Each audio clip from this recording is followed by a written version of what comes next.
अष्टांग योग का चतुर्थ तीसरा अंग है यम नियम आसन। आसन शब्द से आपके अंदर आसन शब्द को सुनते ही आपके मन में एक तस्वीर बनती होगी। आसन शब्द के कई अर्थ होते हैं। आसन शब्द संस्कृत भाषा के अश धातु से बना हुआ है, जिसके दो अर्थ होते हैं। पहला अर्थ है सीट या बैठने का स्थान। आसन शब्द के दो अर्थ हैं। पहला है बैठने का स्थान, दूसरा है शारीरिक अवस्था।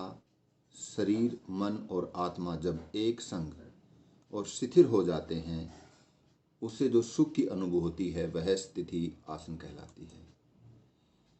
इसी संदर्भ में महर्षि पतंजलि ने योग सूत्र के दूसरे अध्याय के 40वें सूत्र में कहा है, आसन की परिभाषा दी है कि शिथिर सुखम आसनम। शिथिर और सुखपूर्वक बैठना आसन कहलाता है। महर्षि पतंजलि ने किसी प्रकार के आसनों का वर्णन नहीं किया है, सिर्फ आसन को कहा है शिथिर सुखम आसनम। जितने भी हम आसन प्रातः योग अभ्यास में करते हैं, वो सब आसन हठ योग की पुस्तकों से लिए गए हैं, हठ योग के ग्रंथों से। हठ योग के जो प्रमुख ग्रंथ हैं वो हठ योग प्रदीपिका और गहन संहिता हैं। हठ योग प्रदीपिका जो महर्षि स्वात्माराम के द्वारा लिखी गई है और गहन संहिता महर्षि धीरेन के द्वारा लिखी गई है। दोनों में आसनों का वर्णन हुआ है और जो आसन है हठ योग के आसन कहलाते हैं।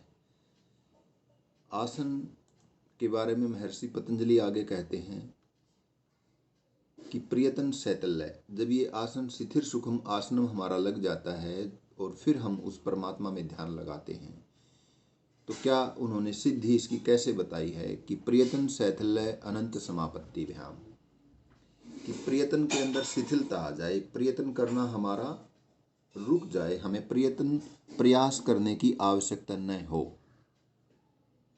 वो क्या है? वो है आसन।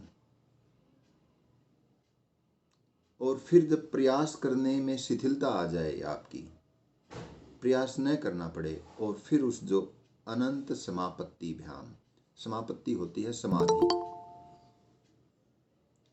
उसके बाद जो हमारी अवस्था होती है वह उस अनंत परमात्मा में हमारा ध्यान लग जाता है, यानी हमारी समाधि लग जाती है। समाधि का अर्थ है हम निर्लिप्त हो जाते हैं, अनासक्त हो जाते हैं, आसक्ति हमारी समाप्त हो जाती है, राग द्वेष से रहित हो जाते हैं, वैराग्य आ जाता है, संसार से भी और अपनेपन से भी, इस देह से भी। आगे इस आसन का फिर परिणाम बता रहे हैं महर्षि पतंजलि। ये सूत्र भी आप याद रखेंगे कि शिथिर सुखम आसनम, और आगे उन्होंने 47वें सूत्र में कहा दूसरे अध्याय के कि प्रयत्न शैथिल्य अनंत समापत्ति भ्याम, कि प्रयत्न में शिथिलता आ जाए और उस अनंत परमात्मा में हमारा मन लग जाए, हमारा ध्यान लग जाए।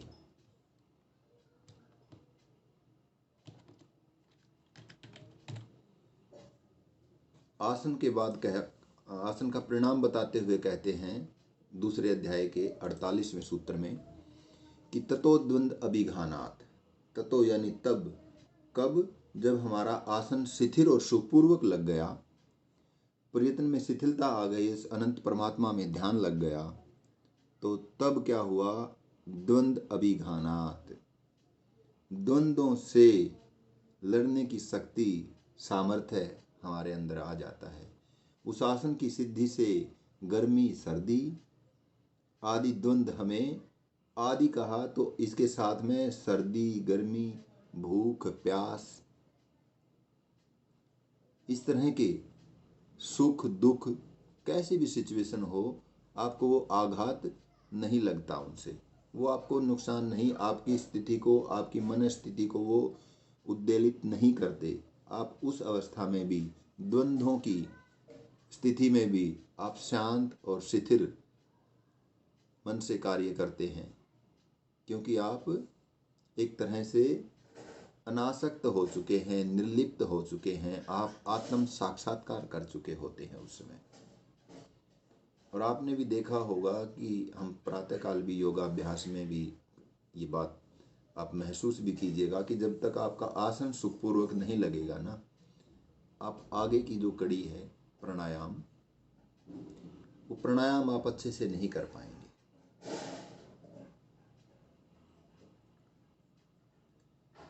तो ये आपने जाना कि आसन क्या होता है। आसन शिथिर सुखम आसनम, और आसन की सिद्धि प्रयत्न शैथिल्य अनंत समापत्तिभ्याम, और उसका परिणाम क्या होता है, वो सिद्धि मिलती है तो सर्दी गर्मी भूख प्यास सुख दुख की जितनी भी अवस्थाएं होती हैं वो आपको आघात नहीं पहुंचाती। ये हमारा महर्षि पतंजलि के अनुसार आसन को जाना हमने। अब जानेंगे कि प्राणायाम क्या होता है। प्राणायाम जो है वो दो शब्दों से मिलकर बना हुआ है। प्राण जमा में आयाम। प्राण होता है हमारी जीवनी शक्ति। अगर हमारे शरीर में प्राण नहीं है तो हम मृत घोषित कर दिए जाएंगे। और दूसरे अर्थों में इसका जो शब्द साथ में लगा है आयाम, उसके दो अर्थ निकाले जाते हैं। पहला अर्थ है नियंत्रण करना या रोकना, और दूसरा अर्थ इसका होता है लंबा करना या इसको विस्तार करना प्राणायाम का।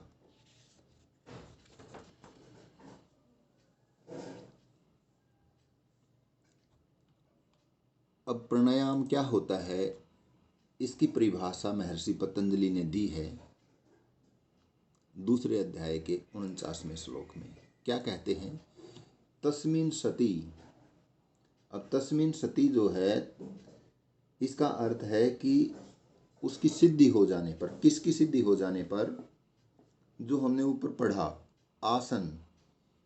आसन की सिद्धि हो जाने पर, आसन हमारा अच्छे से लग जाने पर क्या होता है प्राणायाम। फिर बताया कि तस्मिन् सति श्वास प्रश्वास। श्वास क्या होता है, पूरक यानी लेना, और प्रश्वास रेचक यानी बाहर छोड़ना। श्वास प्रश्वास योगर गति विच्छेद प्राणायाम है।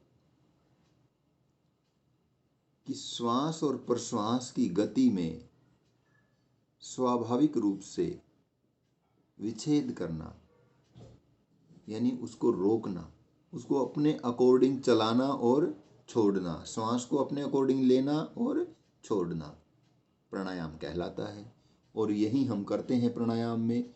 जैसे आप अनुलोम विलोम करते हैं तो अपनी मर्जी से करते हैं। एक तो अनायास ही हमारा पूरा दिन श्वास चलता रहता है, लेकिन जब हम प्राणायाम करते हैं, नाड़ी शोधन आज प्रातःकाल हमने अभ्यास किया था, तो क्या किया था कि अपने अकॉर्डिंग हमने पहले सूर्य नाड़ी को, अपनी पिंगला नाड़ी को राइट अंगूठे से रोका, फिर लेफ्ट से इनहेल किया, फिर कुंभक किया, फिर राइट से एक्सहेल किया यानी रेचक किया, फिर वापस राइट से ही इनहेल किया, फिर कुंभक किया, फिर लेफ्ट से बाहर छोड़ा। तो अपनी मर्जी से हमने किया ये। और अपनी मर्जी से करना महर्षि पतंजलि ने एक साधारण सी, इसकी सिंपल सी व्यवहारिक जो हम लेकर उपयोग करते हैं प्राणायाम में, वो इसके बारे में बताया। वो परिभाषा इसमें दी है कि उसकी शिथिरता, आसन की शिथिरता होने पर श्वास प्रश्वास की स्वाभाविक गति को नियमन करना प्राणायाम है। नियमन माने अपने नियम के अनुसार। किस नियम के अनुसार? जो भी हम प्राणायाम कर रहे हैं उस प्राणायाम के नियम के अनुसार करना। और वो प्राणायाम के नियम कौन से प्राणायाम इन्होंने बताए हैं महर्षि पतंजलि ने, प्राणायाम के भेद इन्होंने बताए हैं। बाह्य अभ्यंतर स्तंभ वृत्ति देश काल संख्या अभिप्रीदृष्टो दृग सूक्ष्म। दूसरे अध्याय के 50वें सूत्र में कहा है कि बाह्य वृत्ति, अभ्यंतर वृत्ति और स्तंभ वृत्ति, इन तीन जो प्राणायाम हैं उनको देश, काल और संख्या के द्वारा देखा जाता हुआ विशाल एवं हल्का होता है। अब इसको यहाँ थोड़ा सा आप समझेंगे। दीर्घ का अर्थ है विशाल, सूक्ष्म का अर्थ है छोटा होना। प्रिय दृष्टो, उसको देखते हुए, किस प्रकार से देखते हुए कि देश, काल और संख्या, 3 प्राणायाम उन्होंने बताए हैं महर्षि पतंजलि ने। थोड़ा सा ध्यान अगर देंगे तो आपको समझ में आ जाएगा अच्छे से कि बाह्य वृत्ति। अब वृत्ति समझ शब्द से आप इसको जोड़ेंगे कि महर्षि पतंजलि ने एक आध्यात्मिक प्राणायाम की बात यहाँ की है। बाह्य यानी बाहर छोड़ दें हम श्वास को, और साथ में जो अंदर वृत्तियाँ हैं यानी जो हमारे अंदर बुराइयाँ हैं उनको भी बाहर छोड़ने के लिए कहा है कि बाह्य वृत्ति यानी रेचक। इसकी डेफिनेशन देते हुए बता रहे हैं कि प्राणायाम को नासिका के द्वारा बाहर निकाल कर बाहर ही जितने समय तक सरलता पूर्वक रोका जा सके उतने समय तक रोके रहना बाह्य वृत्ति प्राणायाम कहलाता है। बाह्य वृत्ति यानी श्वास को बाहर छोड़ के और बाहर ही रोक के रखना है। और जब बाहर रोक के रखेंगे ना, तो आप जब इसको अभ्यास को करेंगे तो आपकी जो वृत्तियां हैं, जो आपकी विचारधाराएं हैं, विचार चलते रहते हैं, मन शिथिल नहीं होता, वो वृत्ति आपकी रुक जाएंगी, वो बाहर चली जाएंगी और हल्कापन आ जाएगा आप में। दूसरा इसका प्रकार बताया अभ्यांतर वृत्ति यानी पूरक श्वास को लेना। प्राण वायु को अंदर खींचकर अर्थात श्वास लेकर जितने समय आसानी से रुक सके रोके रहना अभ्यांतर वृत्ति है। इसका अपर नाम पूरक है। इसका दूसरा जो नाम है इसका पूरक कहा गया है। इसको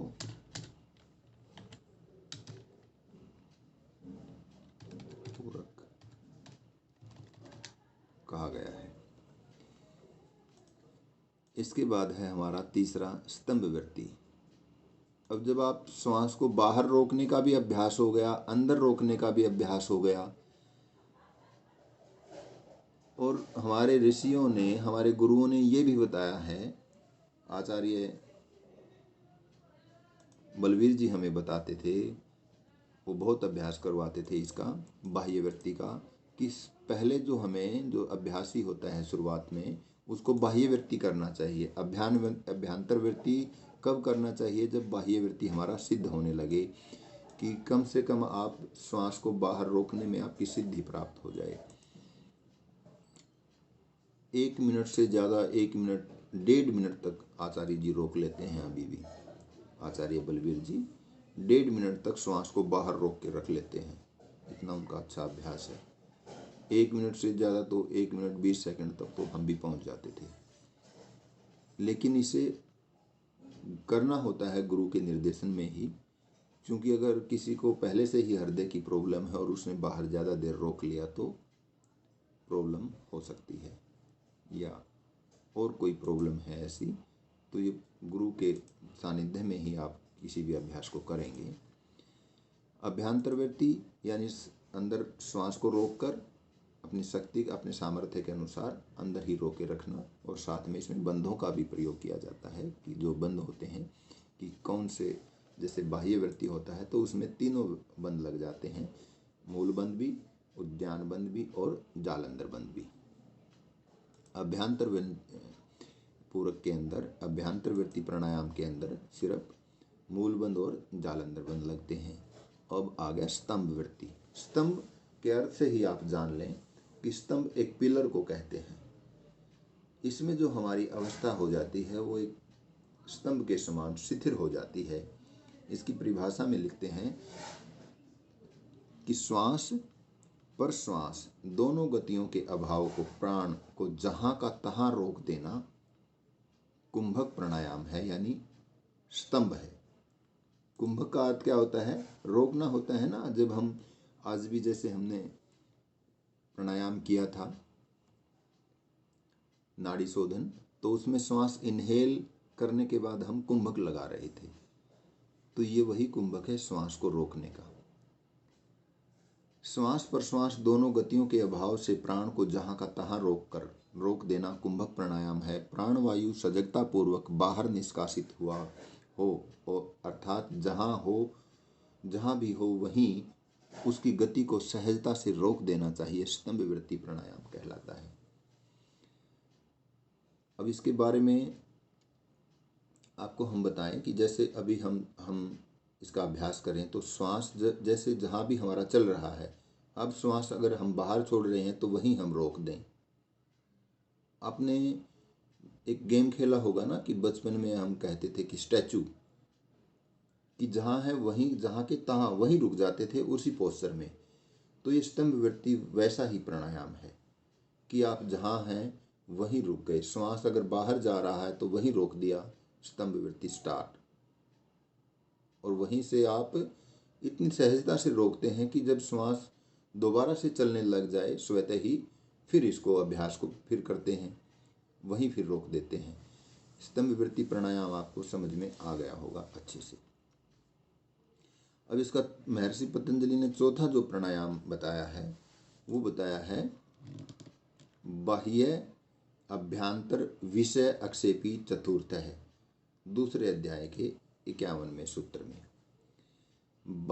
अंदर बाहर के विषयों को फेंकने वाला, अब इन्होंने खुल के स्पष्ट लिख दिया है, विषयों को फेंकने वाला चौथा प्राणायाम है। कि आपके जो विषय कहाँ से आते हैं, आपके विषय इंद्रियों के द्वारा ग्रहण किए जाते हैं।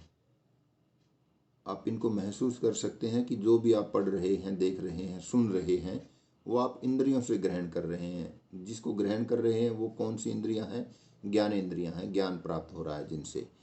और कर्मेंद्रियां, जैसे मुख से वाणी से मैं बोल रहा हूँ, कर्म कर रहा हूँ यहाँ, तो ये क्या है? कर्मेंद्री है।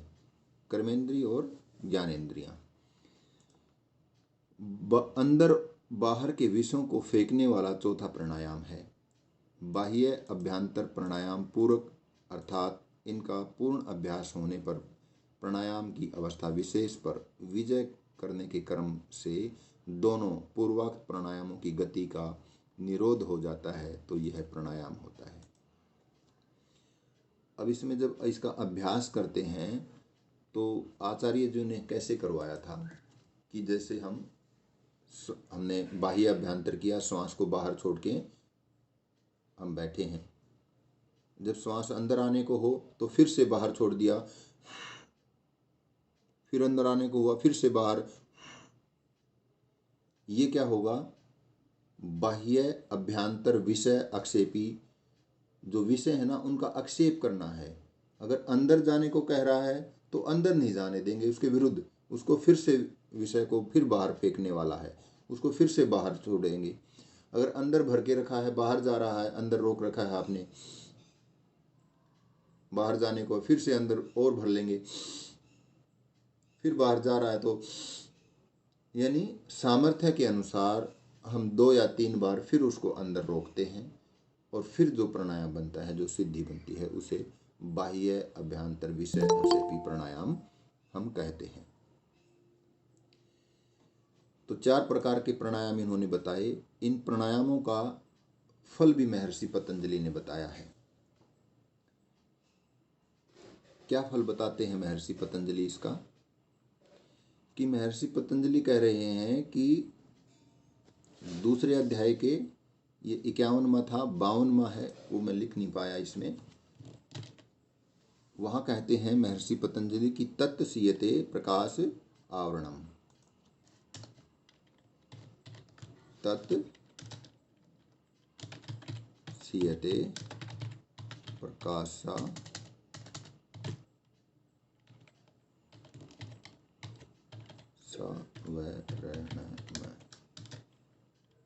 कि तब क्या है, प्रकाश के ऊपर जो आवरण रहता है ना वो छिन्न होने लग जाता है। और ये सिद्धि आपको प्राणायाम से प्राप्त हो रही है।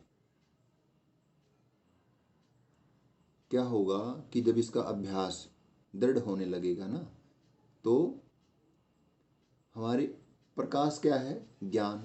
और आवरण क्या है? उसके ऊपर अज्ञान। ज्ञान के ऊपर जो अज्ञान का आवरण रहता है वो छिन्न होने लग जाता है, धीरे धीरे समाप्त हो जाता है।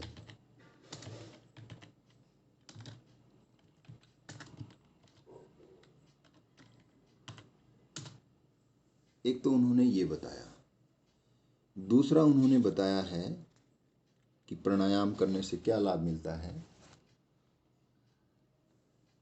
धारणासु च योग्यता मनस्य है, कि मन के अंदर हमारे धारण करने की योग्यता आ जाती है।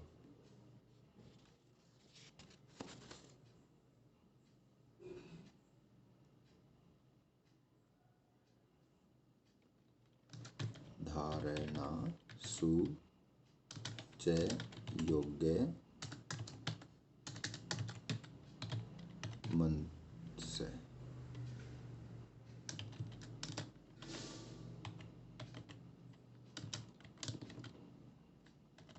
दूसरे अध्याय के 53वें सूत्र में कहते हैं कि धारणासु च योग्यता मनस्य।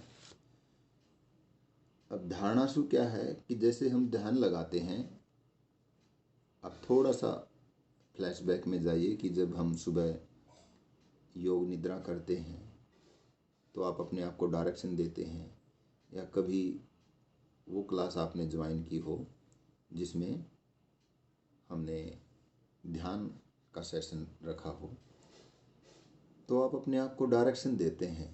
गाइडेड मेडिटेशन हम अभी करते हैं, अभी सेल्फ ध्यान हमने नहीं किया है कभी आप अपनी क्लास में, तो वहाँ आपको डायरेक्शन दी जाती है। आपकी धारणा एक बनाई जाती है कि आप अपने ध्यान को श्वास पे टिकाएं, आज्ञा चक्र में टिकाएं, और जैसा जैसा आपको निर्देश दिया जाए आपकी धारणा जो है वहीं टिकती चली जाए।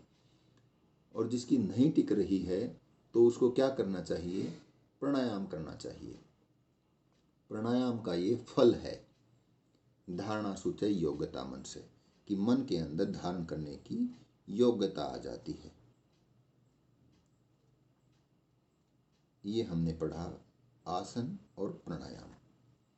प्राणायाम क्या होता है आप जान गए, आसन क्या होता है ये भी आप जान गए। अब इनके बारे में आपके अंदर कोई भी सवाल है, आपकी जिज्ञासा है, आपके मन में कुछ ऐसा है जो आप पूछना चाहते हैं, तो आप पूछ सकते हैं। आसन और प्राणायाम बहुत ही महत्वपूर्ण है। आपने पहले भी आसन और प्राणायाम के बारे में, हर रोज़ हम सुबह आसन करते हैं, तो आपको ये पता होना चाहिए कि जो हम आसन कर रहे हैं वो किन्होंने दिए हैं, किन ग्रंथों से हमने लिए हैं। वो महर्षि पतंजलि ने किसी आसन का वर्णन नहीं किया है।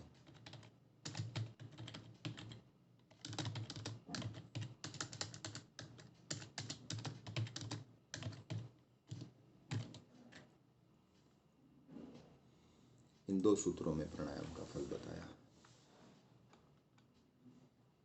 आपको समझ आ गई है आसन और प्राणायाम महर्षि पतंजलि के अनुसार?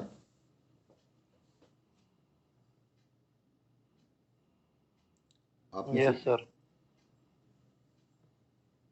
बहुत अच्छी। अब आसन क्या होता है मैं पूछूंगा आप लोगों से। ये जो आप सामने देख रहे हैं शीतल सुखम आसनम, वो आप बताएंगे कि क्या होता है ये आसन। बताएंगे आप में से अंजुम बताएगी। चलिए बताइए, इस आसन की परिभाषा को पढ़िए और नीचे क्या लिखा हुआ है ये बताइए, आसन क्या होता है।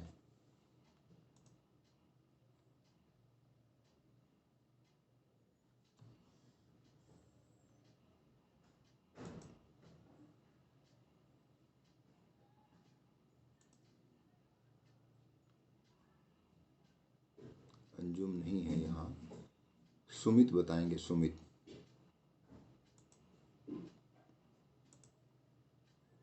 सुमित भाई बताइए। Yes sir. परिभाषा को पढ़िए और बताइए इसके बारे में। आसन के 2 अर्थ होते हैं। आसन का पहला अर्थ है सीट अथवा बैठने का स्थान। जी।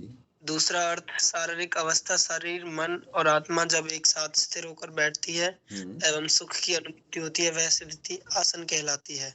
जी, आसन की परिभाषा क्या दी है ये भी बताइए।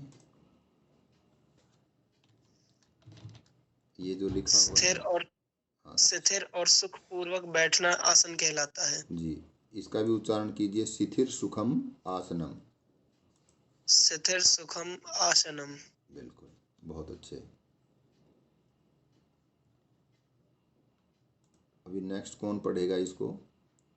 लक्ष्मी स्वामी नाम से जो जुड़ा है वो पढ़िए इसको। इतना ही पढ़ना है, ये शिथिर सुखम आसनम और इसकी डेफिनेशन क्या है ये पढ़ेंगे, बस इतना। स्थिर सुखम आसनम, स्थिर और सुख पूर्वक बैठना आसन कहलाता है। जी, शाबाश बेटा। और ये कौन सा सूत्र है, कहाँ से लिया गया है ये डेफिनेशन? महर्षि पतंजलि के योग सूत्र के दूसरे अध्याय के 46वें सूत्र से। ठीक है। अभी अभिलाषा इसे पढ़ेंगे।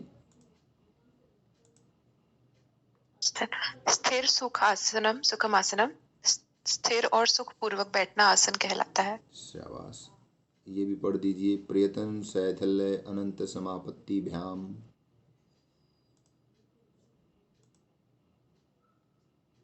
प्रयत्न शैथिल्य, सर में थोड़ी संस्कृत वीक है। कोई बात नहीं बेटा। हाँ जी। प्रयतन शैथिल्य अनंत समापत्ति भ्याम। प्रयत्न शैथिल्य अनंत संपत्ति भ्याम। शाबाश, प्रयत्न की शिथिलता से अनंत परमात्मा में मन या ध्यान लग जाता है। शाबाश। अंजुम सो रही है, कोई नहीं, उसे सोने दीजिए। अंशिका दूहन, अंशिका दूहन पढ़ेंगे इसे। शिथिर सुखमासनम की क्या डेफिनेशन है? सर मैं उठी हुई हूँ।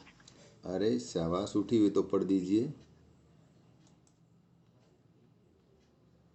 जी सर। ये डेफिनेशन बताइए। शिथिर महर्षि पतंजलि ने आसन की क्या डेफिनेशन दी है, किस सूत्र में दी है?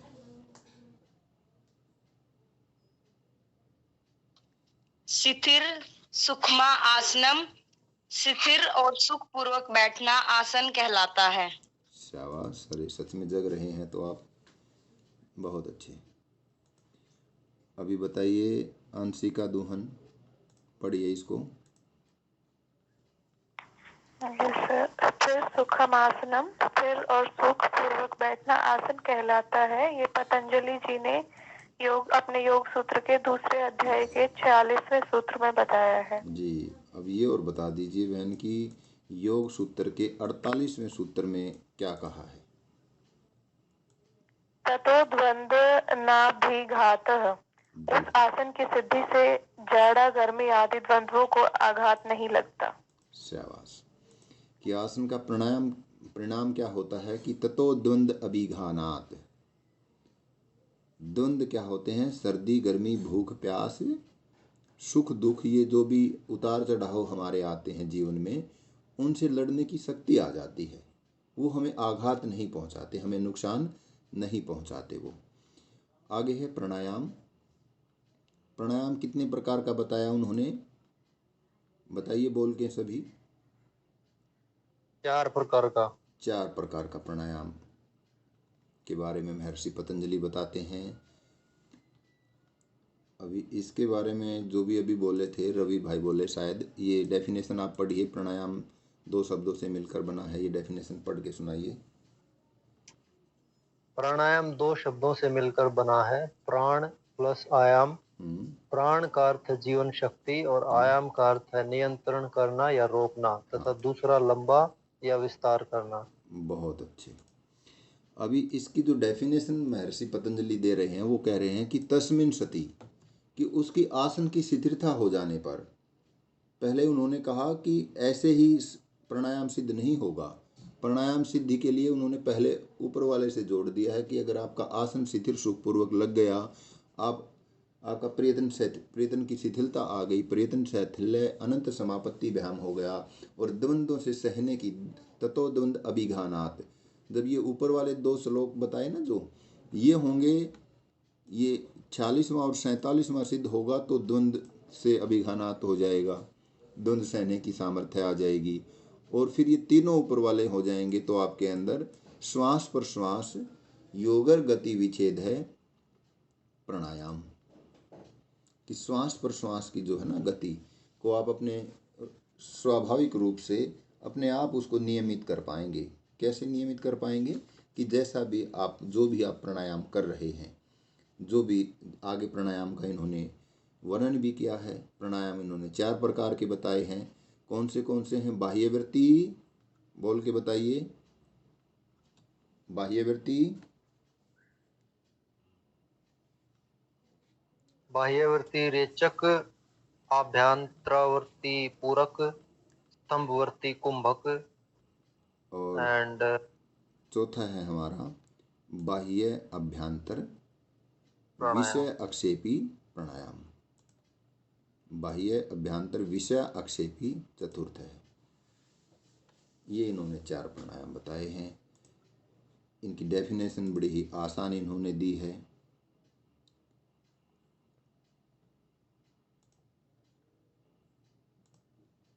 कि बाह्यवृत्ति क्या होता है? जो श्वास को बाहर छोड़ के हम बाहर ही छोड़ के रखते हैं और कुंभक लगाते हैं, साथ में बंद लगाते हैं। अभ्यंतरवृत्ति श्वास को अंदर रोक के रखते हैं। स्तंभवृत्ति श्वास को जहाँ का तहाँ रोक देते हैं।